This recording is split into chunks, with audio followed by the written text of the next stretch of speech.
अपना परिचय देते हुए बताइए कि क्या मामला है पूरा, और अपने विषय में कोई जानकारी दीजिए।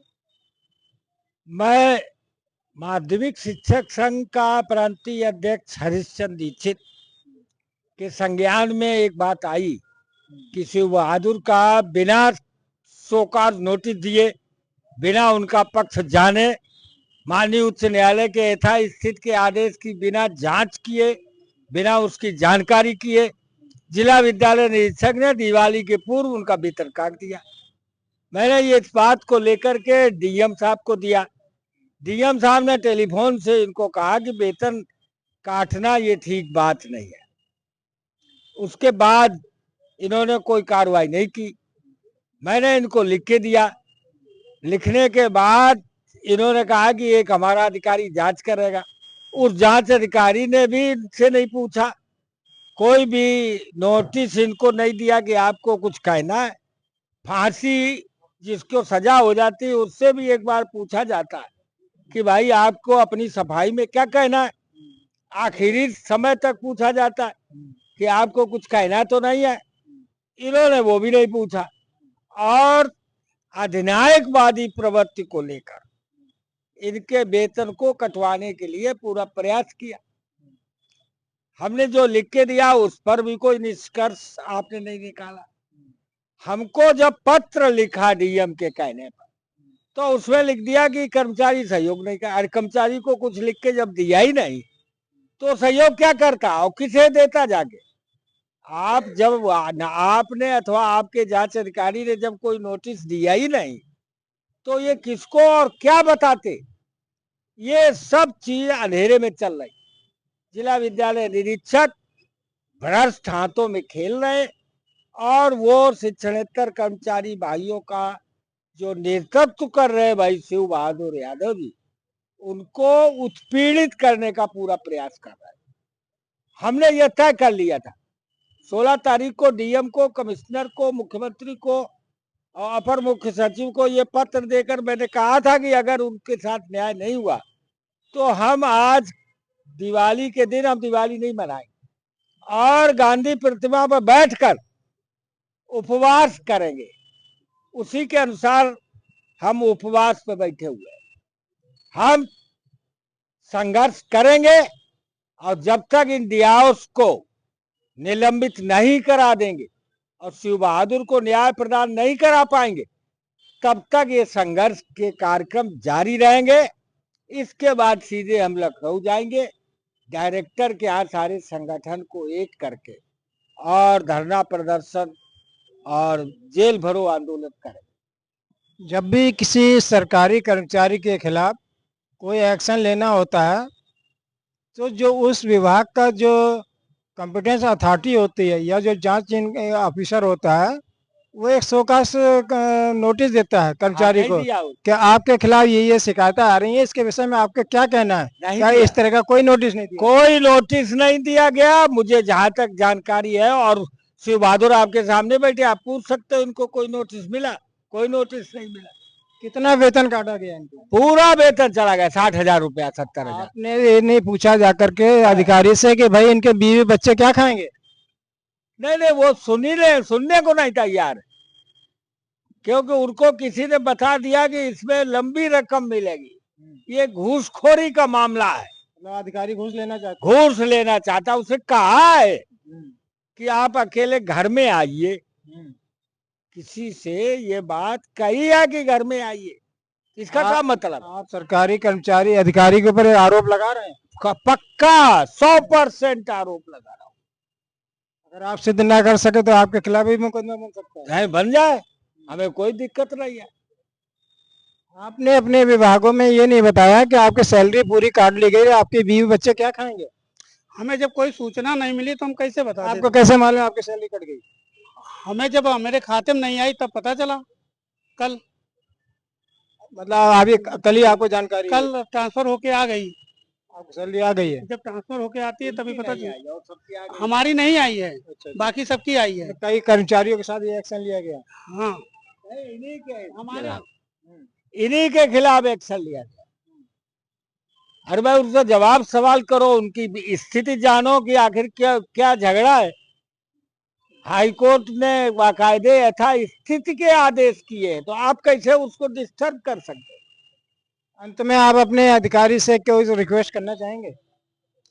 अब क्या, सब तो काट दिया है। अब आंदोलन पूरा वेतन भुगतान करते हैं हमारा, यही रिक्वेस्ट करते हैं। न्यायालय के आदेश की प्रतीक्षा करें, इनका वेतन भुगतान करें और न्यायालय का जो निर्णय मान लीजिए हमारे खिलाफ जाता है तो वैसा एक्शन करें, हमारे पक्ष में जाता है तो वैसा एक्शन करें। बहुत बहुत बहुत धन्यवाद। हाँ।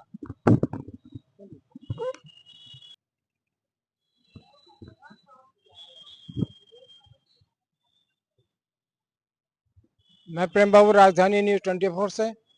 इस समय मैं कानपुर के फूलबाग पर मौजूद हूँ, गांधी प्रतिमा के नीचे। यहाँ पर कुछ उत्तर प्रदेश माध्यमिक शिक्षक संघ यहाँ पर कुछ आंदोलन कर रहा है। आइए जानते हैं क्या है इन लोगों की समस्या, क्यों कर रहे हैं ये लोग आंदोलन।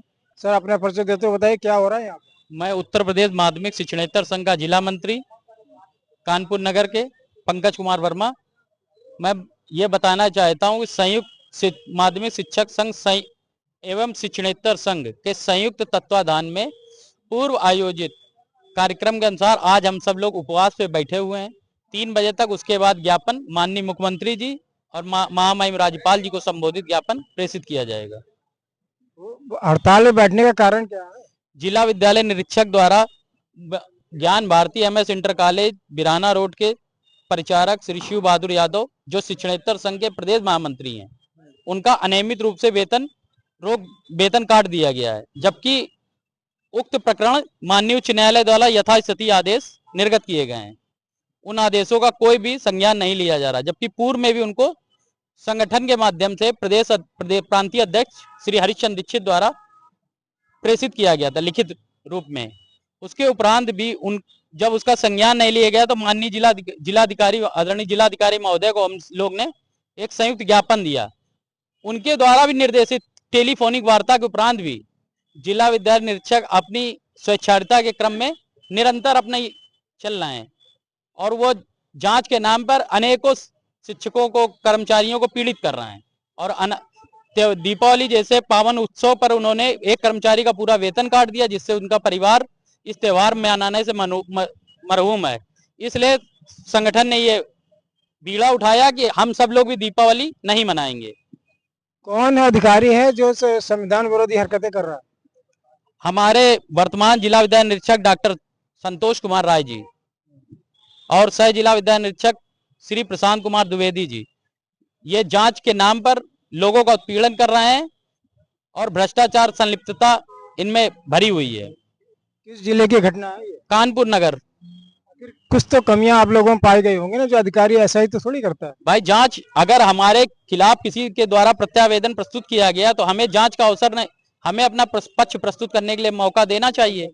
कोई भी मौका नहीं दिया गया, खाली प्रबंधक प्रधानाचार्य से आख्या मांगी गई और आपस में पत्र, मुझे तो पत्र भी नहीं प्राप्त हुआ कि किस पत्र के बिहार पे आप मेरा वेतन काट रहे हैं। ना इसकी सूचना मुझे जिला विद्यालय निरीक्षक महोदय द्वारा दी गई, न वेतन काटने की वित्त एवं लेखाधिकारी महोदया द्वारा दी गई और न प्रबंधक एवं प्रधानाचार्य महोदया द्वारा दी गई। वेतन काट दिया गया। ये सब जो लिखा पड़ी या आंदोलन आप लोग कर रहे हैं कि अपने व्यक्तिगत उस पर कर रहे हैं या अपने संगठन के लेटर हेड पे? संगठन के पत्र पे। इसके बावजूद कोई असर नहीं हुआ? कोई भी असर नहीं, कोई भी असर नहीं। आप लोगों की बातों से ऐसा लगता है कि उन्होंने कई शिक्षा संबंधित जो कर्मचारी स्टाफ लगा हुआ आपके यहाँ, कई लोगों के साथ ऐसे प्रताड़ित कर रहे हैं। कैसे बता रहे, इसी प्रकार प्रताड़ित करते हैं। उनकी जो बातचीत का ढंग है वो अच्छा नहीं, वो किसी भी संगठन को तवज्जो नहीं देते हैं। और माननीय मुख्यमंत्री जी के जो आदेश हैं 10 से 12 बजे तक का जन सुनवाई आम जनमानस को रिबेट देने के लिए, उस समय वो उपलब्ध नहीं रहते हैं। किसी समय जाइए तो वो कहते हैं 3 बजे के बाद ही शिक्षक कर्मचारी कार्यालय में हमसे बातचीत कर सकते हैं। आपकी बातों से लग रहा है वो मानसिक रूप से एब्सेंट है। वो एक सामंती प्रथा में जीवंत कर रहे हैं, सामंती प्रथा जीवंत कर रहे हैं। तो ये राजनीतिक बैकग्राउंड है। अब इसका संज्ञान हम लोग के पास नहीं भाई, कुछ ना कुछ तो दबाव होगा ही उनके पास, इसीलिए वो ऐसा घटनाक्रम कर रहे हैं। अपना परिचय देते हुए बताइए सर, क्या ये लोग जो कह रहे हैं सही?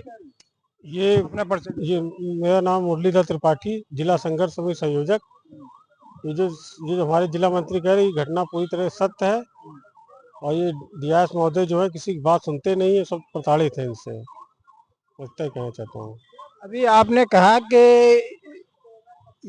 स्टे लगा हुआ है, तो स्टे किस चीज पे लगा हुआ है, किस बात पे?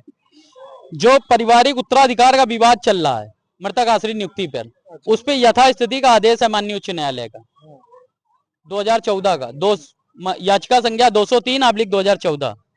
मतलब आपका कहना है जो 5% नियुक्ति होती है उसकी भी नहीं नहीं, मृतक आश्रित की यदि किसी की नौकरी है और उसका उत्तराधिकार का विवाद चल रहा है कि उनके पिता द्वारा इनको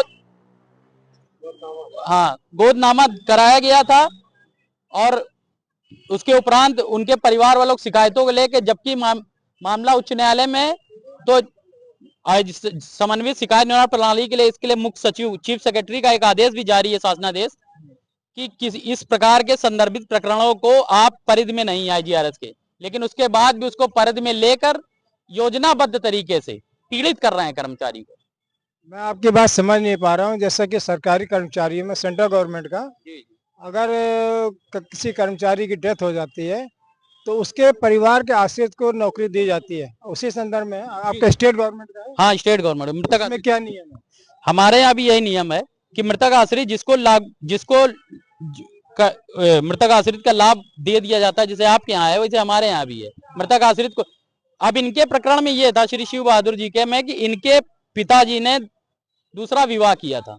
दूसरा विवाह के बाद उनको पत्नी के जब दर्जा दिया गया तो ये पुत्र थे, पुत्र का नाम उन्होंने नामनी कर रखा था, उस पर पूर्व तत्कालीन जिला उद्यान अधीक्षक के काउंटर साइन भी हैं। अब ये जांच अधिकारी महोदय कहते हैं कि ये तो ऐसे बन जाता है। बताइए, 1996 का प्रकरण और आज ऐसे बन जाता है, कह रहे हैं ऐसे बनाए ले। चाहे जैसे बनता हो, सरकारी कर्मचारी जिसको नॉमिनेट करेगा उसको तो मानना पड़ेगा ना। बस वही हम लोग वही बात कह रहे हैं, लेकिन वो अपने आगे मान नहीं रहे हैं। अपना परिचय देते हुए बताइए कि अपना परिचय देते हुए बताइए कि क्या है पूरा मामला, सही आम भाषा में बताइए। मैं जितेंद्र कुमार वाल्मीक। जैसे कि ये हमारे शिव बहादुर जी प्रदेश महामंत्री जी हैं, इनका जो मामला है, जैसे हमारे वर्मा जी ने अभी बताया था, पूर्ण रूप से आपको जानकारी दी है, तो वही सत्य है। और ये जो इस समय के प्रेजेंट टाइम के जिला विद्यालय निरीक्षक जो डियाव साहब जी हमारे हैं, वो जब पुराना प्रकरण चल रहा है और आप ही के पद पर बैठे हुए व्यक्ति ने उसको काउंटर साइन करके दिया था, तो इसको आप कैसे अवैध मान सकते हैं? क्योंकि आपके पद पे जो बैठे थे, तो क्या वो अवैध थे जो उन्होंने काउंटर साइन नहीं किए? आप लोगों की बातों से ये लगता है कि वो जो जिला शिक्षा अधिकारी जो भी आपका जिला विद्यालय निरीक्षक जो भी है, वो ऐसा लगता है कि संविधान के ऊपर हो गया, न्यायपालिका का डिसीजन ले रहा। परिवार जिसको नाम दे रहा है उसको प्रपोजल में लेना चाहिए। आप क्या कहेंगे इस विषय में? अब सर, हम इस पे तो उनकी निष्पक्ष जांच होनी चाहिए, उनको यहाँ हटा के। नॉमिनी का नाम वो कैसे जांच करेगा? अब वो किन कारणों से जान रहे हैं, ये तो वही बता सकते हैं अपना पक्ष। परिवार जिसका नाम दे रहा है उसको देने में क्या मतलब? वो पत्नी है नहीं, वो तो नौकरी कर ही रहे हैं और अनावश्यक शिकायत किसी थर्ड पार्टी ने कर दी, तो वो आईजीआरएस जब माननीय न्यायालय में, तो आईजीआरएस का आप संदर्भ लेना ही नहीं चाहिए था। मतलब कोर्ट के ऊपर होगा, कोर्ट के ऊपर है वो। मान लीजिए आज आप लोगों की बातें यहाँ पर नहीं मानी गई तो आगे क्या करेंगे? आगे की रणनीति हम लोग निर्धारित करेंगे, फिर अगले चरण में हम लोग डॉक्टर महोदय के यहाँ धरना प्रदर्शन। कौन डॉक्टर? डायरेक्टर लखनऊ शिक्षा निदेशक महोदय के यहाँ जाएंगे अपनी पीड़ा बताने। मतलब आप लोगों के साथ जो सुनवाई नहीं हो रही, आप जिस कोर्ट से आपको स्टे मिला है तो उसका कोर्ट आप कंडेम हो रहा है ना, वो तो उसमें आपका मुकदमा काम होना चाहिए। बिल्कुल अवमानना कर रहे हैं वो, माननीय न्यायालय की अवमानना परिधि में है। तो आप लोग कोर्ट नहीं जा रहे? अब आगे कुछ निर्णय लिया जाएगा, आज देखते हैं क्या होता है, कुछ करते हैं तो ठीक। अंत में कुछ कहना है? अंत में तो यही कहते हैं कि हम लोग आपसे आशा रखते हैं कि हमारे प्रकरण को रखा जाए आम जनमानस में, ताकि वो पता चले कि कैसा गलत कार्य कर रहे हैं। मैं एक बात अभी भी समझ में नहीं पाया, जिस कर्मचारी के हकों की आप लोग बात कर रहे हैं, कर्मचारी के पारिवारिक आश्रित की आप लोग बात कर रहे हैं, तो क्या वो इस समय नौकरी में? आप कैसे कह रहे हैं? हाँ, नौकरी में है, कई सालों से नौकरी कर रहे हैं, 96 से कार्यरत हैं। तो फिर ये अधिकार कैसे हो रहा है इनका? आई बात जूते उतारने पड़ेंगे। अरे यहीं आ जाइए ना। हाँ। आ जाएगा।